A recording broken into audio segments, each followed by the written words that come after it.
Hey there, YouTube, it's Petey Two Finger, and today we put together a stereo mono splitter box. This is something like I have a cigar box that's like a cube, and it's full of little Radio Shack adapters. And then I have a microphone case that's bursting with little short cable adapters. One thing that I didn't have was a stereo on one end with a pair of mono cables on the output. So I looked that up. They have a affordable, like $4 solution on AliExpress, and it's $8 shipping. So I went through some stuff, and I had a TRS cable that was a 90. Now, one thing you have to consider when you're doing stuff like this, like let's say it's an 1/8 inch connector, and it's coming out of a synthesizer, okay? So people can think like, oh, I'll just get an 1/8 to quarter. So it's got an 1/8 on one end, and then it comes out, gets real fat, and there's a hole, and you plug the quarter mono into that. So then what you have is equivalent of something like this, with the cable hanging down, and it's putting all that drag on this 1/8 inch connector that was not designed to have that much pull on it. And eventually, you're going to regret that decision. So at that point, what I recommend people do, and I'm saying that just because I'm making this video, at that point, what I do, I will use an extension cable, meaning something like this, but on the one end, it would have a female, something longer than this, so maybe it has a chance to hit the ground. So coming out of the synthesizer, the mixing board, whatever piece of gear you may have where you need to do the adaptation from, let's say it's a phone, let's say it's an MP3. You don't want to have the weight of this cable pulling on that female jack, because what can happen is the solder can crack on where, like, the jack physically has these pins that go through the board, and they're soldered there, that you can crack that. That's always a weak point on older electronics. So to avoid that, I would use a lengthy extension cable that will provide the strain relief necessary, and then at that point, you're free to use your adapter. Or you can build yourself an adapter box. So pretty much the sky's the limit in how you would like to assemble these. And then you also have to figure that including the use of quarter to 1/8 adapters, quarter to RCA adapters, this gets pretty flexible with how you can utilize this. So the way that this is wired, it's a gift box, and you put the gift box together. The design that I wanted to do is a TRS. This is a TRS. It's tip, ring, and sleeve. So the sleeve is like our ground, and then we have ring and sleeve, so right and left. This could be like a stereo cable. The traditional 1/4 inch connector is a TS, tip and sleeve. So you have the grounding and then the signal. This 1/8 inch cable is a TRS. And then when I'm talking about adapters, this would be an 1/8 to 1/4 TRS female to male adapter. So this box, now I can plug this into my phone or my MP3 or anything that uses an eighth, and I can plug in the way that this is wired. You see this says TRS on this side, TRS, and on the other side these two are mono. So the way it's wired is the tip goes to this left side output and the ring goes to the right side, and they both have ground wires wired up from the input side. Or actually, there is no input or output on this. This is a passive device. There's no wiring in here. If we open it up, you can see. So when you wire this, one thing you have to be conscious of is having a multimeter with you where you can perform continuity test. And this way you can double check your work. So I'm going to plug it into the tip, the jack that's labeled tip, and we're going to hold both of these up, and I am going to connect my meter to the tip of the 1/4 inch and connect the meter to the tip of the 1/8 inch, and Bob's your uncle. And then here is our ground connection. So this could be used with the signal flowing this way, with this as the input, or the other way. You could take some, you can't sum to mono necessarily, unless you have the right adapter. If you have a summing mono adapter, plug that in here, and there you go, and they sell them. And that's another thing you could do with a toggle switch. You could have these two with 10K resistors where they connect both of the channels to be as one when you activate the toggle. So there's different ways to wire these up. In my case, you know, I had just received a new pedal, which is, do you know where my pedal went? Yeah, this guy here, it has a stereo output, and my mixing board has a pair of 1/4 inch cables, like 10 foot. There's a pair of two 10-foot quarters that come out of the mixing board onto the floor where we play. So I would be forced to plug one of them in and then set that pan it to mono and just have mono, unless here now this is a TRS, and that's what this jack is, the output. We plug the TRS in here, plug it into my handy dandy splitter box, and then the two cables going to the mixer plug in here, and I've got stereo. Now, this is something, it's not for a permanent installation. This is temp. This is something like if you're recording or testing, temporary installation. For a permanent solution, what I would do is purchase a TRS 90 connector, which we had. I ran out of them, and I didn't reorder. I must have been trying not to spend money at that time. Typically, I have everything that I need in stock, and we had one.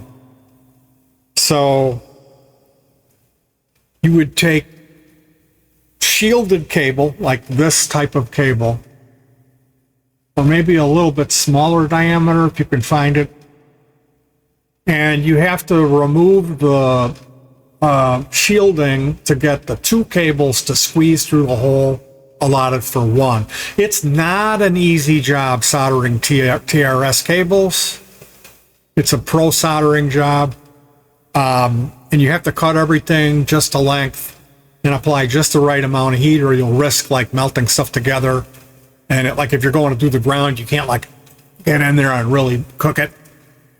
You could risk melting through the insulation and then the wires touch. So we put that cable together, and what it was a 90. I don't, for this little thing, I don't like the idea of having even this. I'd rather have a 90.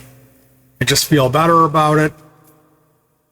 90 with 8 inches of cable coming out with the two internal female jacks. These are like headphone extension cables.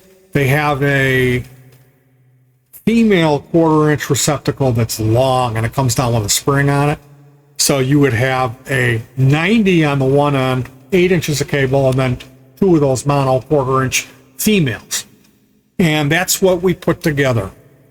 I had one that was,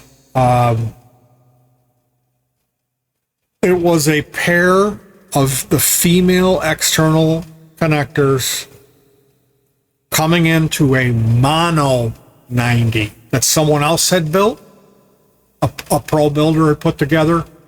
I got a box of stuff from my little brother. It was from a church, so the sound man at the church built this cable. It's a guy who owns a business PA rental. I've gotten some stuff from my brother.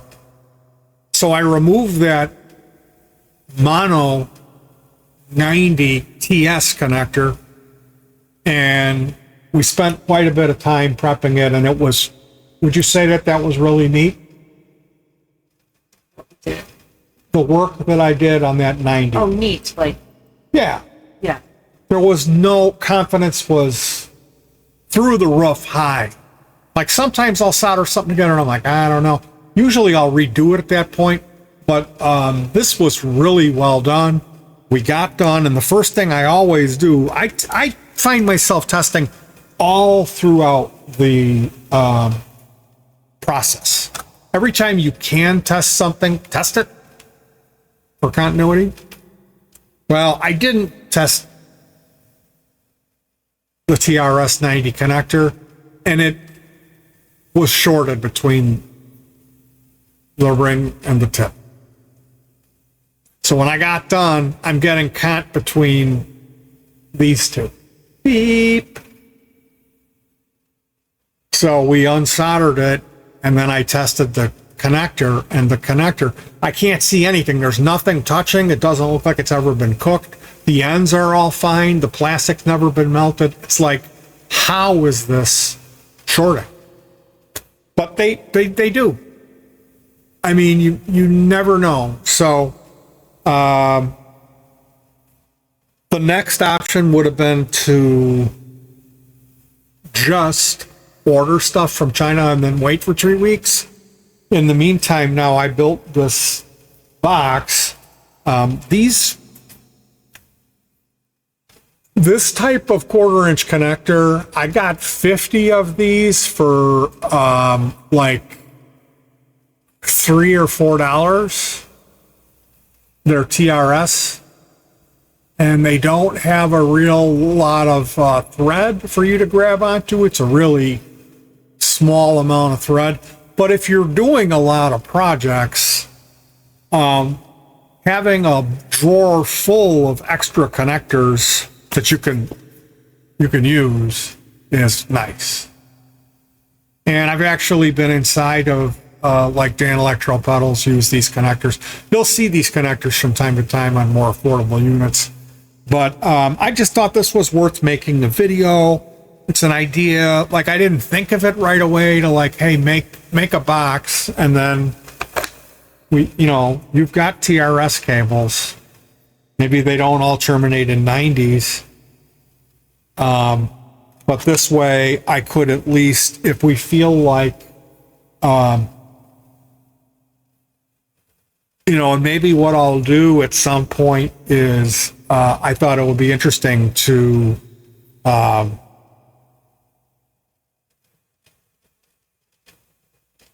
set up with my MG30 stereo, but to split my signal, I have an active splitter box. It's kind of like this, but it's got a battery and a circuit in it. It's a little tiny like preamps in it, so it splits the signal actively. It doesn't double the load or the impedance. And that's what I do for my guitar. My guitar plugs in, comes out, goes into the splitter box. I can send one line to my MG30 and that goes to the PA and stereo.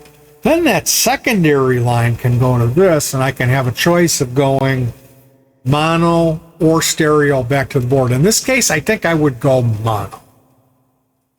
And this unit was designed to just hard short, just plug a mono cable in and it just shorts the other. It's not going to hurt the op amp to short it. It just connects it directly to ground. That's the way that works. Me, I tend to be weird about stuff like that. Like if it was me doing this, I would almost rather plug in a TRS, go to the splitter, and then just grab either the right or the left channel. But that way, if you have some stereo effects, you might not get the sum mono effect, which I believe when you hard short, somehow this device tells it to sum the right and the left channels and give you both of those. I don't know, does it? I didn't design it, and I haven't tested it yet. So all this is theoretical, but the bottom line is, if you can afford the jacks, this is something that can really come in handy. It's the stereo mono split box, completely passive. You know, all you need to make it is some type of a chassis. You could use, I've seen people build these things into plastic containers.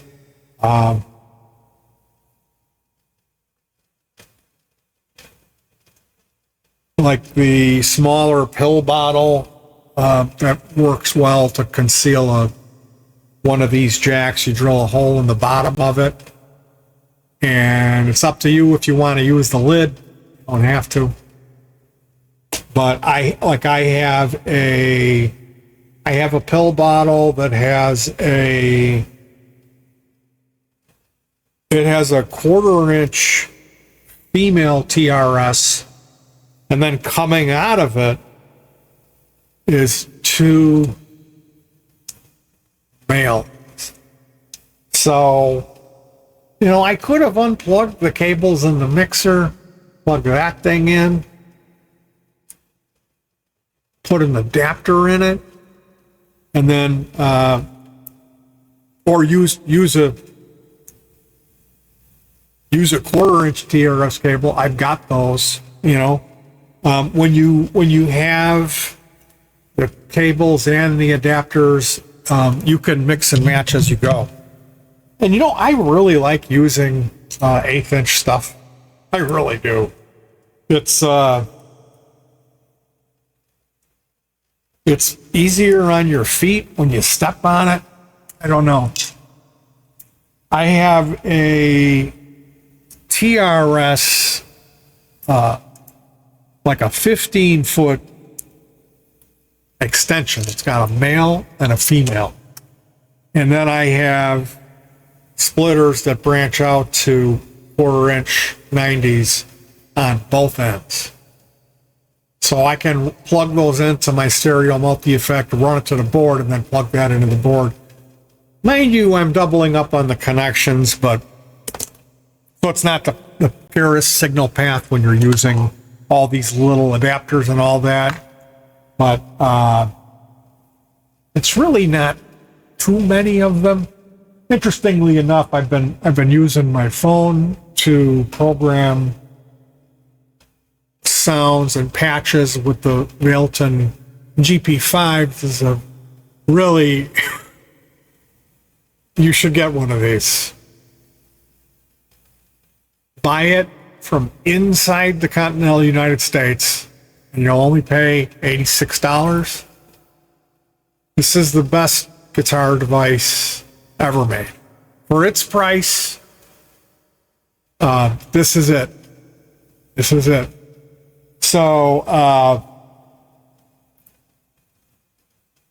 the app is actually really intuitive, but I like using a stylus. So this is something I don't know about.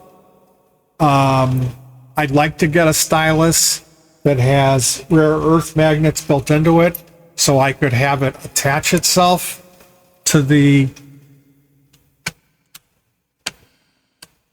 and like this is an aluminum chassis, so it won't stick to it. So yeah, I would need some type of a Velcro. Anyway, yeah, this is my new thing that I want to buy, like a 10 pack of. I'm going to have to research and find styluses that I like, that I could buy multiple units of them, because I really don't like fumblefutzing with the phone. With this, I don't mind it as much. So I hope you had fun with me talking about the stereo mono splitter box today. If you guys ever have any questions about something you think I could answer for you, you can email me. My email address is available on this channel. It's my username, and it's a Yahoo email address. So, you know me. I always like to say hug my pets. It sounds like Keita needs a hug right now. And peace.